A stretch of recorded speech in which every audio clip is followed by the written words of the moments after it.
வணக்கம் நண்பர்களே. இப்போ இந்த டாஸ்மாக் விஷயத்தை மறுபடியும் நோண்ட ஆரம்பிச்சிட்டாங்க இடியில். அதில் மாட்ட போகிறது பெரிய ஃபஸ்ட்டு எப்படி டெல்லியில் நடந்ததில்ல துணை முதலமைச்சர் மணி சிசோடியா மாதிரி அது உதயநிதி வர அதுக்கு ஆதாரங்கள் கொடுத்துரு. இப்போ விசாகன் மாட்டியிருக்கார் இல்லையா, அவருடைய அந்த கிழிச்சி வீசின டாக்குமெண்ட்டு 52 எஃப்ஐஆர், அப்புறம் அவர் மொபைல் ஃபோன் எல்லாம் ட்ராப் பண்ணதில் இவங்க எப்படி கோர்ட்டில் போட்டு எப்படி தப்பிக்கலான்னு பார்த்தாங்க. நடக்கலை. அவங்க ஆர்டர் கொடுத்துட்டாங்க இல்லையா. அதுக்கப்புறம் மறுபடியும் போனதில் அவர் 2 நாள் விசாரிச்சிட்டாங்க. நீ அவங்க விசாரிப்பு வேறு மாதிரி இருக்கும். ஐஏஎஸ் இருந்தாலும், ஏன்னா அந்தளவுக்கு இது ஐஏஎஸ்ஸாக இருந்தாலும் அதிலிருந்து எல்லாம் துணை போயிருக்காங்க. காசும் அவங்களும் அதிகாரிகளும் பார்க்காம இருப்பாங்களா? அதனால இப்போ இது முடிவு வருது இல்லையா, இவங்கள முடியும். இதில் இன்னொன்று என்னென்னா, அந்த அவரை கூப்பிட்டு கேட்கும்போது அவங்க சொன்னதுனால தான் இந்த மாதிரி பண்ணோம் அப்படின்போது யாருக்கும்போது டேரெக்டாக அந்த உதயநிதி இப்போ தப்பிச்சு போகாமல் லாக் பண்ணுறாங்க பாஸ்போர்ட்லாம், அந்த ரத்தீஷ்னு. அப்புறம் இன்னொரு தொழிலதிபர் மாதிரி 2 பேர் அது லண்டனு எல்லாம் பாஸ்போர்ட் வச்சுருக்காங்க. அப்போ அவங்க கை காட்டினா அவங்க பிடிச்சி கேட்டாங்க. கடைசியில் அது உதயநிதி நோக்கி போகும். அந்த ஆர்டர்ஸ் எல்லாம் வாங்கினதுலாம் அதில் இவர் உட்காந்து இருந்தாலும் அவங்க தான் அந்த கோலை வச்சுருக்காங்கன்றது வரும். ஸோ அவங்க வெளிநாடு தப்பிச்சாலும் கூட்டணும், தப்பிக்க முடியாத வரைக்கும் அவங்க அந்த நோட்டீஸ் கொடுப்பாங்க. விமான மூலியமாக தப்பிக்காமல் இல்லை எந்த வழியாக. ஏன்னா அவங்க தெரியும் அவெல்லாம் கோடிக்கணக்கில் எடுத்து அவ்வளோ பெரிய லெவலுக்கு சொத்து சேர்க்குற அளவுக்கு ஆகிட்டோம். இதுலேருந்து அந்த டாஸ்மாக் ஒன்றும் இல்லை, 10 ரூபாய்தே 300 கோடி மாதம் வருது. அவன் அதிகாரி மாதிரியே செயல்பட்டுருக்கான் அந்த ரிதீஷுங்கிற நபர். ஸோ இப்படி இருக்கும்போது இந்த 300 கோடின் போது இது ஜஸ்ட்டு அந்த 10 ரூபா வாங்குறது.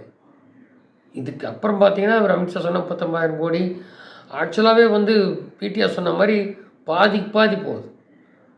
உங்களுக்கு வருஷத்துக்கு என்ன ஜென்ரேட் ஆகுதோ அது ஈக்குவல் ஜென்ரேட்டு 40,000 கோடிக்கு மேலே ஆகும். அப்போ என்ன 4 வருஷம் முடிஞ்சாச்சு பார்த்து. இதுக்கு மட்டும் டாஸ்மாக் போலி மதுவெல்லாம் அந்த டேக்ஸ் கட்டாமல் விட்ட நம்பர் 2 வந்ததெல்லாம் சொல்லிட்டு இருந்தாங்களே, அந்த மாதிரி இத்தனையும் நடந்திருக்கு. இதுபோக இந்த மணல், அந்த கனிம வளம் அதெல்லாம் தனி. அதான் இப்போ 5 லட்சம் கோடி ஏடிஎம்கே வச்சான்னா இவன் இப்போ 5 லட்சம் கோடி கடன் ஆகி போச்சு. 5 லட்சம் கோடி கவர்மெண்ட்டுக்கு கடன் ஆகி போச்சு. இன்னும் ஆட்சி முடியும் போது அதுக்கு டபுளாகவே குடும்பத்துக்கு வந்திருக்கும்ல.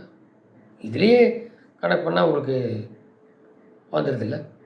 40,000 கோடின்னா என்னாச்சு 5 வருஷத்தில் 2 லட்சம் கோடி.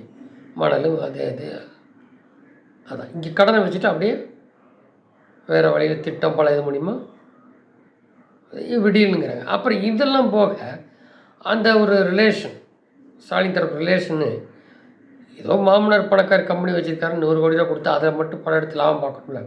100 கோடிக்கு 500 கோடி எங்கே வந்தது? அதுவும் இந்த காசு புழங்கிருக்கலான்றாங்க. அந்த நம்பர் மாட்டிட்டு அப்படி அது ஆகாஷ். 2 பேர் தப்பிச்சு போயிட்டாங்களா தெரியல, ரிதீஷ் அண்டு இன்னொரு பிரணேஷ்ங்கிறாங்க தொழிலதிபர். ஸோ இவ்வளோ தூரம் சொல்கிறாங்க. இது இவ்வளோ தூரம் தெரியாதோ அவங்க. இப்போ ஒன்றும் இல்லை, இந்த 20ஆம் தேதி அந்த தோட்டத்திலெல்லாம் கொலை நடந்தது இல்லையா, வயதான தம்பதியர் பல்லடம் உள்ளிட்ட அது 20ஆம் தேதியிலேருந்து இது பண்ணார் உண்ணாவிரதம். இன்றைக்கி பார்த்து அந்த ஈரோடு சம்மந்தப்பட்ட 3 நபரை பிடிச்சிருக்காங்க. இவங்க தான் எல்லாம் பண்ணது. அது எப்படி சாத்தியமாச்சு? இதுக்கு முன்னாடி பல்லடத்தில் கண்டியாக கத்திரப்போ பண்ணல. ஸோ இது இன்னொரு 2 மாதம் ஆச்சுன்னா இந்த குடும்பத்தில் இது மட்டும் இல்லை, அந்த நேரு உள்ளிட்ட இன்னும் ராணிதா ராஜேஷ்லாம் பெண்டிங் இருக்குது. இன்னும் 5 அமைச்சர்கள் உதயநிதி உட்பட வருங்கிறாங்க.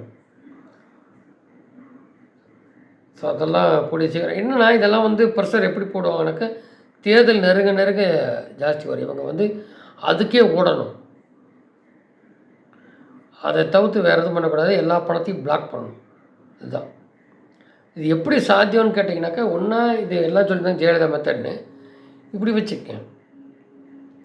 அன்றைக்கி மாதிரி இந்த மாதிரி ஏடிஎம்கே பிரிவில் ஜெயலலிதா பிரிவில் இந்த மாதிரி கொலை நடந்து கல்யாணம் பண்ணாங்க அப்படின்னு 96 சொன்னப்போ கரெக்டாக வைகோ பிரிகிறாரு.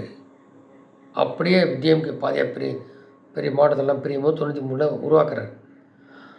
அப்போது என்ன ஆகி போச்சுன்னா, டிஎம்கேக்கு காங்கிரஸ் கூட்டணி வேண்டாம் அப்படிங்கும்போது மூப்பனார் தமிழ்நாடு காங்கிரஸ் உருவாக்கி அதுக்கு ரஜினி சப்போர்ட்டோட தான் வந்தது. அப்போது இத்தனைக்கும் டிஎம்கே பிரிஞ்சாச்சு பாதி. தமிழ்நாடு காங்கிரஸ்னு பிரிஞ்சு வருது. அப்போ அது புதுசாக உருவாகும்போது அவர் கேட்க தெரியல மூவ் பண்ணார் சிஎம் வேணும்லாம். வைகோ குரூப் அப்படியே லம்பாக பிரிஞ்சிருக்கும் போது இந்த மாதிரி திமுக வருது. அப்போ இந்த அட்டகாசத்துக்கு இதே எடுத்துக்கலாம். வைகோ அளவுக்கு அவ்வளோ இந்த விஜய் பெரிய நபரா, இல்லை அவ்வளோ பர்சன்டேஜ் ஓட்டு பெறுமா? ஏன்னா இன்றைக்கி எல்லாருக்கும் எல்லாம் தெரியும் சோசியல் மீடியா பல இதில். அன்றைக்கெல்லாம் அவ்வளோ ஒன்றும் இல்லை. அநேகமாக சன் டிவி ஆரம்பித்த புதுசு வெறும் பொதியே தான் நினைக்கிறேன். நீ எல்லாமே ஆகிப்போச்சு யூடியூப் முதற்கொண்டு. அப்போ எல்லாருக்கும் எல்லாம் தெரியும் விஜய் ஜெயிக்க முடியாதுன்னு தெரியும். இதே தான் கமலஹாசனுக்கு ஓட்டு போட்டாங்க என்னாச்சு, அங்கே போய் சண்டை ஆகிட்டேன். இவர் என்ன கதையாக நாளைக்கு தான் தெரியும். இது வரைக்கும் 4-5 மீட்டு இதை வந்துட்டு வெளியிலே வர்றதில்லை. அப்படி இருக்கும்போது கூட்டணி போட்டால் இந்த இது அப்படியே இதாகும்ல. ஏன்னா அங்கே இருக்கிறவன் அப்படியே ஓட்டு போடுவான் அப்படின்னு 2 கட்சி அங்கே இருக்குமான்னு தெரில. திமுக அது இதெல்லாம் இருக்குது. ஸோ இன்னும் காலம் இருக்குது. இது 2 இயர்லி பேசுகிறது. ஸோ அடுத்தடுத்த நகல் பார்ப்போம். ஆனால் இதெல்லாம் நெருங்க கைது அது இது அதை நோக்கி தான் இவங்க இப்போது படத்தை இனத்தை எதையும் எடுக்க முடியாது. அப்படி டோட்டல் கொலாப்ஸ் தான் பார்ப்பாங்க டெல்லியில். அது எடப்பாடியும் சொல்லியிருக்காங்க. எடப்பாடி கேட்டிருக்காரு என்ன கைது ஆகலை அந்த மாதிரிலாம். அது வரும், எல்லாம் க்ளோஸ்டாக தான் வரும்ன்றது தகவல் பார்ப்போம். நன்றி.